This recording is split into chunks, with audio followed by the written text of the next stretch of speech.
Hoje eu vou conduzir mais um episódio do DNNA Cast. E para quem está começando a ver a gente agora, a partir desse episódio, eu sou a Luciana, eu sou a diretora criativa da DNNA, eu que faço a parte de produção de bolsas. E hoje eu estou aqui com a Raquel e com o Sérgio, sócios também da empresa, que eu chamo de Madrinha Raquel e Padrinho Serginho, que são os meus padrinhos e sócios aqui dentro dessa empresa, que é uma empresa familiar. E eu vou querer começar essa entrevista primeiro dando boas-vindas e fazendo perguntas. Olá. Vamos lá. Bom, vamos lá. Primeira pergunta para o Sérgio. Como equilibrar as diferentes visões, personalidade e forma de trabalhar na DNNA e com a Raquel? Porque vocês, além de vocês serem sócios, tanto na Naná quanto na DNNA, vocês são marido e mulher. Tem um tempo de aprendizado isso aí, principalmente nessa relação pessoal, porque ser sócio e sócia do seu cônjuge tem uns estresses enormes. E a gente está muito acostumado a fazer isso, tanto para o bem quanto para o mal, dentro da nossa empresa de varejo físico. Então, administrar a DNA, que nasceu praticamente dentro das nossas ideias e está tendo muito mais fluxo de energia boa, positiva, de crescimento, tem tido poucos questionamentos para que a gente tenha alguma rusga de relacionamento pessoal, que acontece muito no varejo físico, que já estamos lá. A empresa tem 50 anos e nós temos 30 na frente dela, que é a empresa, vamos dizer, que dá suporte para a DNA, que é a Naná. Ali sim, nós temos diversos problemas de uma empresa madura já. Isso faz refletir no relacionamento pessoal. Precisa amar demais. Mulher, mais um episódio do podcast Mulheres que Amam Demais para suportar. Olha, na DNA também tem guerra. Me conta, como que vocês lidam com essas dificuldades? Não lida, briga, não lida. Isso não é bom para o processo, não. De verdade. Eu não recomendo. Isso acabou acontecendo também, né? Pelo fato da gente... Eu tinha outra profissão e ela também. A vida fez a gente... Para ter um negócio de forma promissora que pudesse dar uma boa vida para a gente acabou virando sócio. E isso aí, do ponto de vista da escolha de quem está iniciando alguma coisa, empreendendo, conscientemente fazer isso aí, você tem que saber que tem muita agrura, tem muita angústia. Então, se você não tem um casamento sólido, muito bom, já de experiências anteriores a esse momento da criação da sua sociedade com seu cônjuge, você concorre muito para separar. Legal. Isso você tem que tomar cuidado. Me conta um pouquinho, então vamos começar do início, né? Me conta como que foi a criação da Naná. A criação da Naná foi pela minha mãe, em 77. Ela era professora, mas estava meio chateada com o ensino, o rumo que estava dando o ensino no país. E meu pai também era professor, eram professores famosos na cidade, deram aula para a cidade inteira, professores muito bons, um nível de ensino acadêmico maravilhoso que existia naquela época nas escolas estaduais, né? E minha mãe começou a trazer camisetas para vender no carnaval. Minha mãe é árabe, né? Conhecia a cidade inteira, super boa negociante, começou. Aí minha mãe montou uma boutique dentro de casa, parou de dar aula, meu pai continuou. E essa boutique foi crescendo, mas tinha tamanhos menores. Era só em Ituverava. E ela ficou doente. Ela morreu com 56 anos.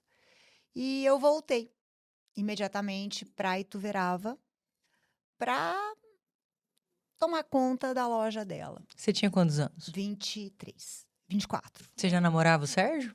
Já namorava o Sérgio desde os 13 anos. É a minha sociedade no amor.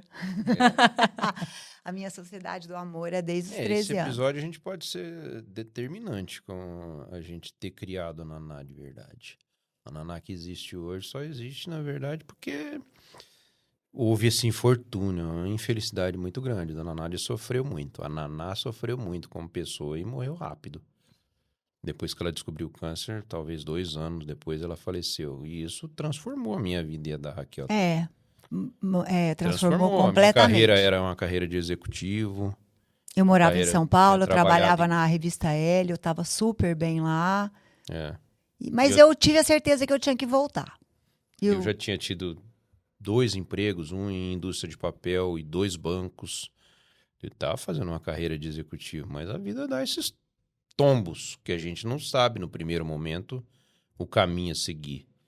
Então a gente está falando de uma coisa que agora está estruturada faz 30 anos, que está dando suporte para a DNNA crescer dentro de um ambiente como seguro, como se fosse um filho que está sendo muito bem criado, bem alimentado, está aprendendo a viver com as próprias pernas, tendo um cuidado muito próximo dos pais. Muito diferente de criar um negócio do zero. Eu não falo para ninguém achar, porque primeiro que eu acredito o Brasil é um país inóspito para quem quer empreender. Você realmente tem que ter uma veia de risco. É um país desempreendedor. Ainda mais agora, nas atualidades que nós estamos, é um peso enorme em cima de quem é empresário, pequeno, grande, médio. É um peso gigante. Em todos os aspectos. Você sente que o país não te ajuda. Então, eu tiro o chapéu para quem quer empreender no Brasil, porque a maioria ou é inconsequente, não sabe o tamanho dos riscos, ou é corajosíssimo. Mas é muito gostoso a DNNA, porque ela trouxe uma venda online pra gente vertiginosa, né? A gente acorda, a gente dorme e acorda falando da loja. Eu tento não levar os assuntos para minha casa, mas é muito difícil. E tem dia que eu falo, não é hora da gente conversar. Nós estamos tomando banho. Não, nós estamos na cama, não vamos falar disso. Mas, enfim, a DNA trouxe uma vertente online para a loja que é muito legal. Ela é muito efetiva e são muitos despachos por dia para o Brasil inteiro. E eu chego, a Mabi tá lá, a Mara tá lá, separando os envios, é Sedex, é Jadlog, é aéreo. E dá muito orgulho. E é muito legal. Deu uma oxigenada na Essa firmeza que ela tá falando aí, da gente, no dia que abre a loja, a gente já entender o que aconteceu na noite anterior. De venda da DNNA. Uma encomenda para Manaus, outra para Porto Alegre, outra para o interior de São Paulo, sul de Minas, Rio de Janeiro. A gente não está acostumado com isso dentro do ambiente físico. De loja de varejo de atender o cliente que você conhece. E falta até um certo relacionamento com esses clientes, porque é tudo online.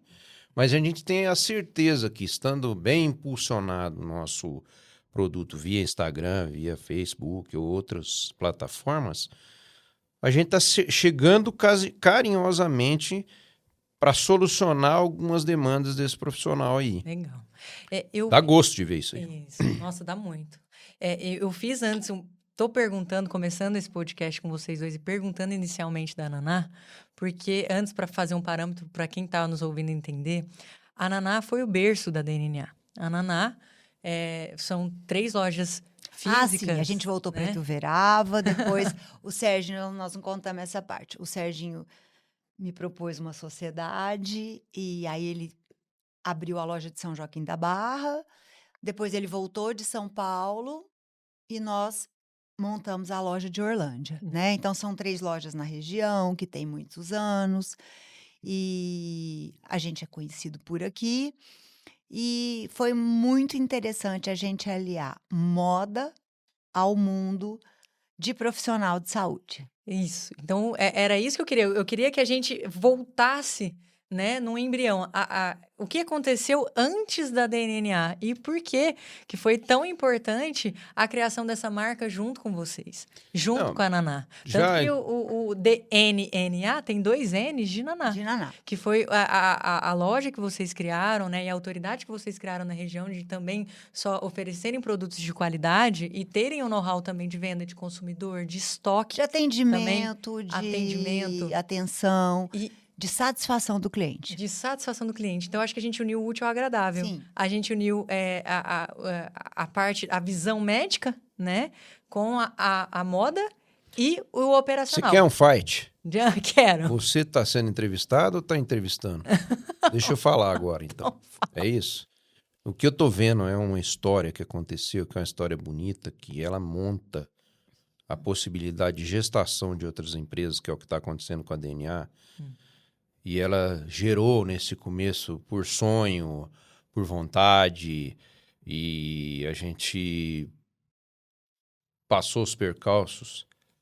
Mas para quem está ouvindo a gente agora achar que qualquer projeto que entra dentro de uma empresa vinga e sai formatado e dá certo, é mentira. Uhum.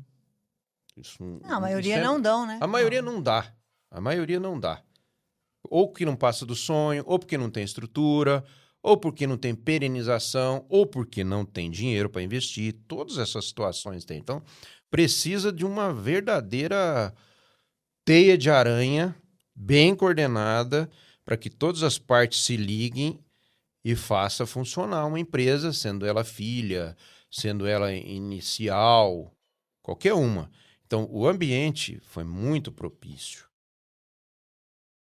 Porque é um ambiente que Pandemia. respira venda, né? Também. Pandemia, valorização do profissional de saúde, ele aparecer no mercado, ele mostrar o tamanho do mercado que existe para quem quer servir o profissional de saúde.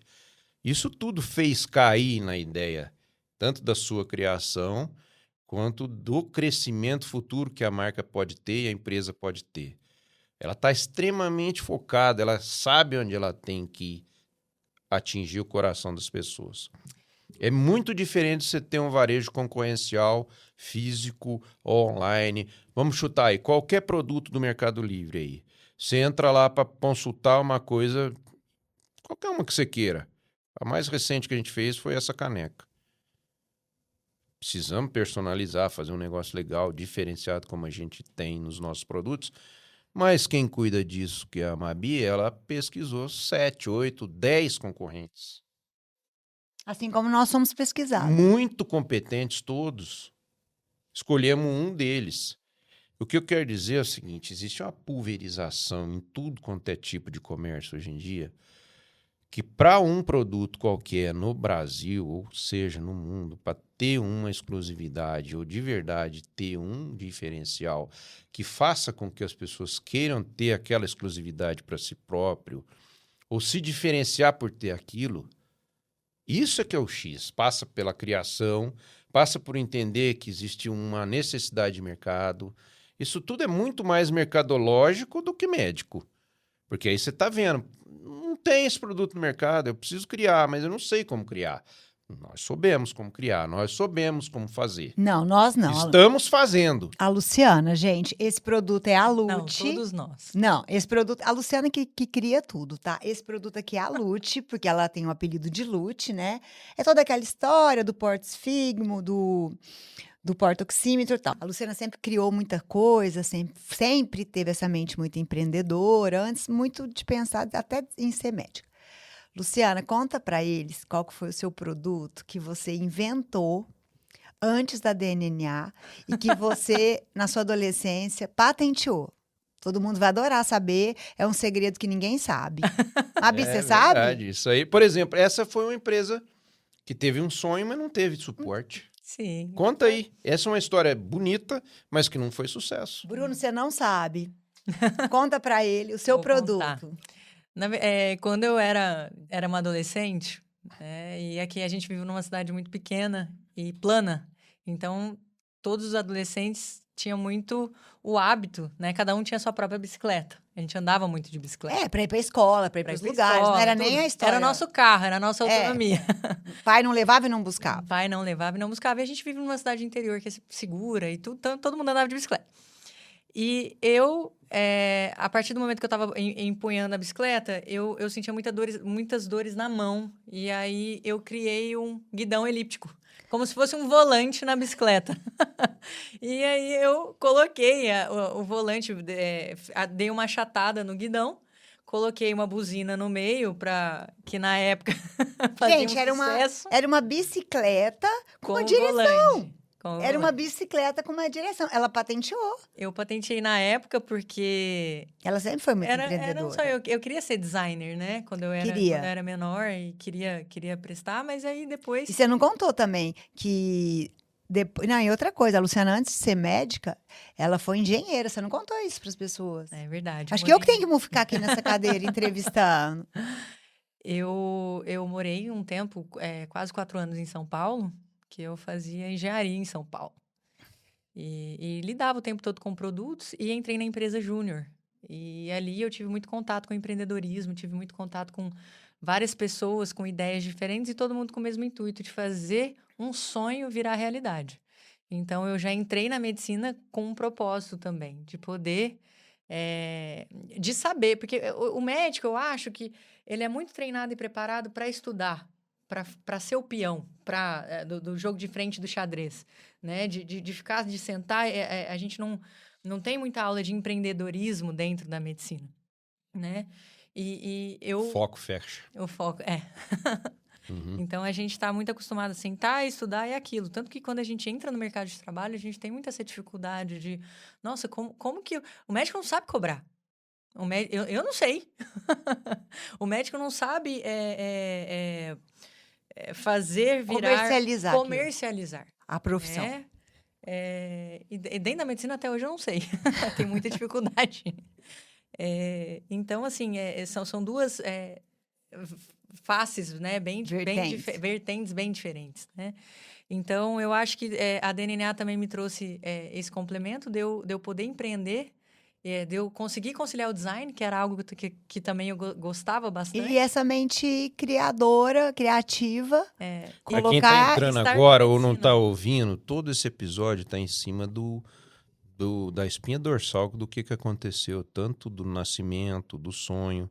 Então, desde o momento em que a Luciana cursou a engenharia, sempre existiu esse pensamento de ser criadora, não de conteúdo, criadora de verdade. Antes, né? De produto. Quando ela criou a bicicleta com volante. Você não sabia o que era aquilo, uma pessoa passar com uma direção redonda dirigindo uma bicicleta, gente. Criar um produto e acabou se materializando na história que nós estamos contando aqui nesse podcast. Se ela está virando uma empresa que já está atingindo praticamente todos os estados e todas as cidades do Brasil, é porque existiu uma história antes, né? Existiu uma história de tentativa e erro. Sim. Do produto chamado guidão de bicicleta aí, que teve até patente, mas não tinha uma empresa de suporte. Sim. Eu lembro de você ter ido na Caloi, na Monarch, tentar fazer contato para que eles comprassem a ideia para estabelecer nas bicicletas deles. Quer dizer, seria eles, a Naná, que está dando suporte para a DNA. Azar deles. Né? Azar deles. Se a gente vai começar do zero um negócio, para qualquer um que queira ouvir aqui, saiba que, mais uma vez eu vou repetir, você tem que ter um pouco de estrutura. Sim. Exatamente. Uma adolescente querendo fazer um produto que parecia para ela promissor, inclusive ela estabeleceu uma patente para poder ninguém roubar a ideia dela, não foi para frente. Talvez a ideia não fosse boa, talvez não tivesse o suporte necessário que está tendo. Então nós estamos materializando esse momento lá atrás da sua vida aí, fazendo projetos de um outro produto dedicados ao mercado que você está hoje trabalhando e os seus irmãos também. Para nós é um mega de um privilégio estar fazendo isso, porque nada mais do que a gente disponibilizar a estrutura que a gente tem do dia a dia de varejo para fazer dar certo aquilo que não deu certo com o guidão da bicicleta. Ele não foi adiante porque não tinha suporte. Agora tem. Para que esses deem certo e funcionem e cheguem a dar o conforto que o guidão daria para sua mão ou para qualquer um que usasse, a DNA vai dar para quem realmente quiser consumi-la a ponto de usar isso como conforto do seu dia a dia. Então, na filosofia, de novo, fazendo esse paralelo com o passado seu, só demorou um pouco mais o tempo de concluir o sonho. Legal. Só que agora ele está em curso. Talvez não tenha terminado ainda, porque nós temos muita coisa para fazer. Mas muita. Só que Muita. a linha mestra, a condução, vamos falar, a coluna vertebral, falando do ponto de vista médico aqui, até que ela dê suas vértebras e outras coisas que vão vir no futuro, já está feito. Né? Então, acho que isso é o grande aprendizado que nós todos tivemos nesse tempo. E isso saiu da crise. Isso eu falo para qualquer um que entre no negócio. Muitas vezes a gente está sem saída. A gente está achando que a casa caiu e tudo vai desmoronar, ou então, de verdade, não vai conseguir aquilo, intenta. Quando tem esses componentes aí de vontade, de amor e um mínimo de estrutura, logicamente, um pouco de dinheiro, porque não tem jeito de fazer nada sem isso, a chance de dar certo quando a gente persevera e lida com o negócio assim, do ponto de vista profissional e ao mesmo tempo apaixonadamente pelo que faz, é a sensação de que dificilmente a coisa pode recuar, dificilmente, pode ter erros no caminho, mas não tem jeito de dar errado. Mas aquele detalhe que é o mais importante de tudo, né? É a mão de Deus. É a mão de Deus, de realmente conduzir ali naquela ideia. Quando a Luciana fez a Lute, né, ela acreditava muito naquele produto. E nós também achamos muito legal, mas na verdade tudo que a Luciana fosse pedir a nossa ajuda e a gente ia achar legal também. E a gente ia dar força também, né? Eu nunca falaria não para eles, independente se mas fosse naquele sucesso ou ambiente que não. não era o nosso lado, mas, de por bicicleta, exemplo, não tinha como ajudá-la. Não era a nossa praia. Tá, mas a gente tentou também. Mas, enfim, quando ela trouxe esse produto, né, foi em casa, ninguém ia muito na casa das pessoas, era em plena pandemia, elas atendendo muito no postinho, todo mundo de máscara, álcool, à distância, tal. Quando ela trouxe o produto, primeiro que ela vende muito bem um produto, né? Ela é convincente, ela é persuasiva. Então, eu achei que aquele produto, mesmo não sendo médica, que era um produto maravilhoso. Só que aí, com o vender desse produto, e foi vendendo, até ela, gente, a Lute, porque virou um produto que é o nosso primeiro, que é o nosso carro-chefe, que é uma adesão nacional, né? Que todo mundo gosta muito, e todo mundo se orgulha, e todo mundo faz depoimento. E é muito bacana as pessoas responderem às outras nos comentários do nosso Instagram, né, Mabi? Nossa, eu adoro, eu tenho desde não sei o quê, eu tenho histórias. E a gente, assim, a gente não ainda não investiu, as parcerias nossas são muito, nós não contratamos pessoas, a gente foi muito organicamente, muito humildemente, né? A gente chega para um médico, essas pessoas mais famosas que saem, a gente pergunta se não gostaria de ganhar uma bolsa, né? Sim. E elas ajudaram, a Laís Alcântara foi uma, ela cresceu, Sim. nós crescemos junto com ela. Conta essa também. História, conta como foi. Foi a Renata, né? A Renata é a caça, né, Mabi? Ela é a caça talentos, caça influencers. E aí a gente sempre procurou parceiros que acreditassem na gente, porque assim, a gente é uma empresa que está crescendo, mas logo desde o começo, chegar pra gente com, cobro tanto, nananana, a gente adoraria, mas a gente tem um orçamento, a gente trabalha em dia com tudo, né? E a Laís foi muito amiga, né? Foi muito legal. Nossa, como que era o Instagram dela mesmo? Agora é Laís Alcântara. Foco nos estudos. Foco nos estudos, porque pegou com as meninas se formando. Sim. A Laís de Alcântara era uma figura muito legal dentro do meio dos estudos, porque ela fazia Os estudantes, muitos né? resumos.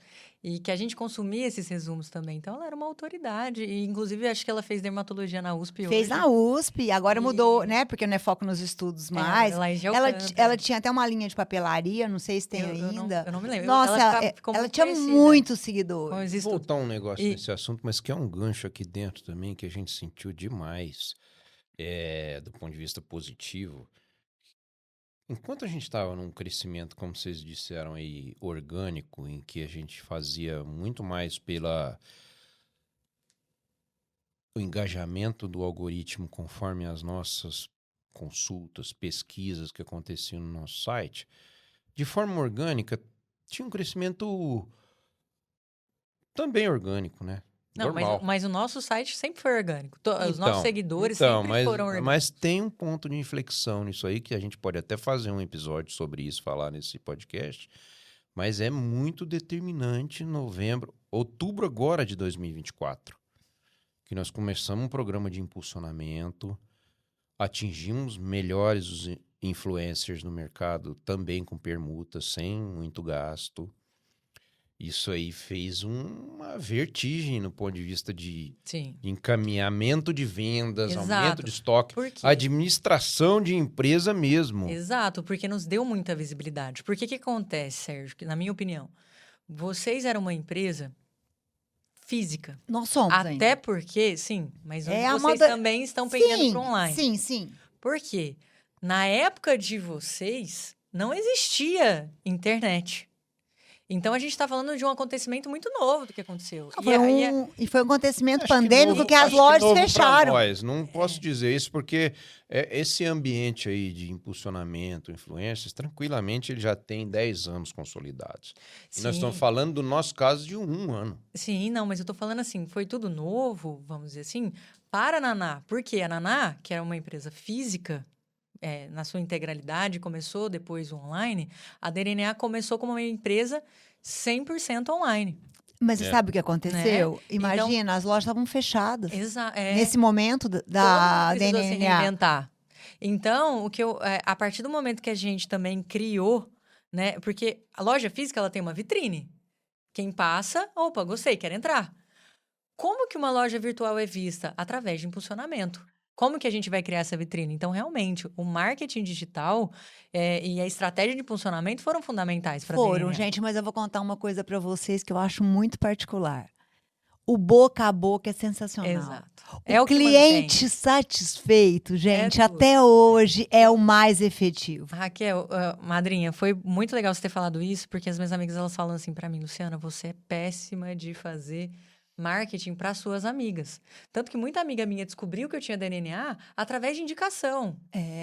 Então, é isso que eu fico muito contente, porque a marca, o Não produto... foi você que foi lá oferecer. E sabe o que eu acho engraçado? O produto chama, né? É igual, a partir do momento que também, agora fazendo uma parada dentro de uma consulta, a partir do momento que você trata o seu paciente bem, faz bons diagnósticos e resolve o problema, ele te traz outros pacientes. Lógico, Se você traçar esse paralelo, é o que a gente quer fazer. Exatamente. Resolver o problema. Exatamente, através dos nossos produtos. Mas é o boca a boca, é engraçado isso, gente né? Hoje o boca a boca parece que se espalha pela internet, mas... Eu acho que nós vamos ter que deixar o assunto para outros podcasts, porque se a gente estender tanto... Tá certo. Vamos encerrar. Os scripts nossos aí, porque... Senão vai ficar muito longo esse também. E a gente precisa fazer as posições de cada assunto. Aqui não, mas a gente queria trazer, né, como que foi a Naná dentro da DNA e como é o trabalho, sendo vocês sócios, né, e marido e mulher, e como é os desafios de empreender e trabalhar em junto. Então, eu queria agradecer. A gente está chegando no final do nosso podcast do dia. E eu gostaria de agradecer a presença do Sérgio, do Padrinho Sardinha e da Madrinha Raquel, por estarem aqui hoje para falar para a gente como é que foi o embrião, para contar para a gente a respeito da DNA, que é tão importante, foi o berço da DNA. Então, obrigado por vocês estarem aqui hoje. Querem dar uma última mensagem? Para resumir nessa história como se fosse um período aí de gestação do negócio, a DNA lá no início da pandemia, ela era apenas uma ideia, um planejamento. Ela se tornou depois um embrião, depois ela foi se evoluindo como feto, saudável, de repente ela nasceu. Agora ela começou a andar, de verdade.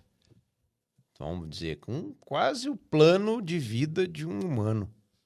Com 2, 3 anos de verdadeira atingimento no mercado, ela começou a dar seus passos próprios sem precisar muito das estruturas que fizeram com que ela crescesse.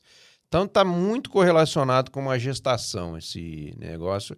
E por isso que a gente acredita no crescimento desse ser empresa chamado DNA, que pode ter muitas ramificações e formas de atingir o mercado de conforto para o profissional de saúde. Legal. E você, Raquel?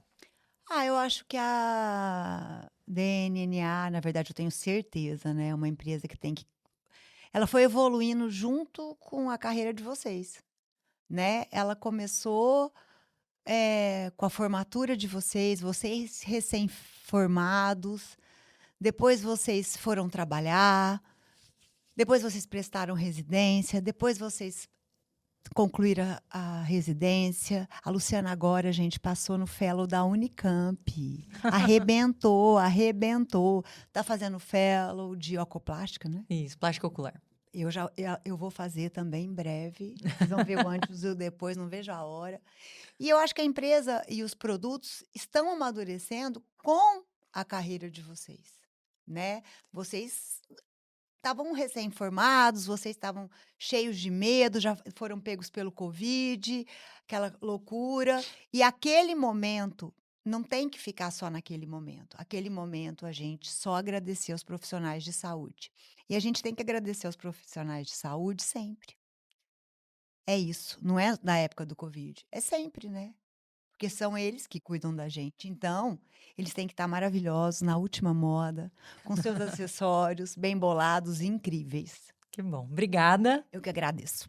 Eu gostaria de pedir para vocês que estão nos ouvindo para curtir e seguir a gente nas redes sociais. No Instagram, podcast. É isso aí. Muito obrigada.